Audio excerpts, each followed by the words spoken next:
वेळेचं नियोजन. येस, 888. 8 तास अभ्यास, 8 तास झोप आणि 8 तास मस्तपैकी इतर कामं आपली जी आहेत ती करण्यासाठी वेळ द्या. हो, जर तुम्ही सातत्य टिकवलं ना, फक्त 8 तास अभ्यास करायची तुम्हाला गरज आहे, याच्यापेक्षा जास्त करण्याची गरज नाहीये.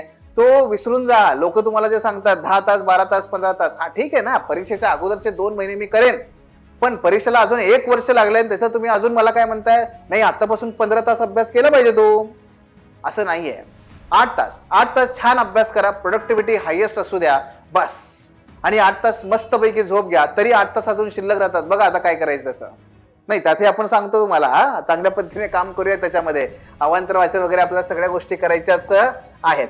आणि जे कोणी आहेत आपले नोकरी करणारे वगैरे जे विद्यार्थी आहेत त्यांच्यासाठी गंमत बघा ना, 8 तास तुम्ही समजा अभ्यास केला आणि 7 दिवस अभ्यास केला तर 7 8 56. ठीक आहे, तो 56 तास झाला. आणि जे जॉब करणारे आहेत त्यांनी दररोज काय केलं, दररोज समजा 4 तास किंवा 5 तास केला, 5 तास केला दररोजचा. आणि विकेंडला शनिवार आणि रविवार आहे तिथे मात्र समजा 10 तास केला, तरी विकेंड शनिवार 10, रविवार 10, 20 तास आणि 5 5 25 55 तास झालं का नाही. फक्त 1 तासाचा फरक. जॉब करत करत सुद्धा तेवढाच तास अभ्यास होतोय, काही अडचण नाही हो.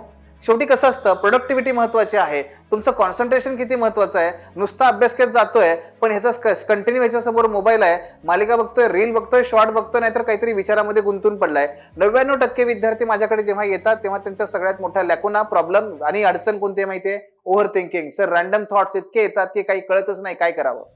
रॅन्डम थॉट्स अरे येतात कसे काय हे. आणि मग बसतो म्हणजे काय करतो पण, मग त्याचा काही उपयोग नाहीये. आणि म्हणून हे लक्षात घ्या की आपल्याला या पद्धतीने वेळेचं हे करावं लागेल.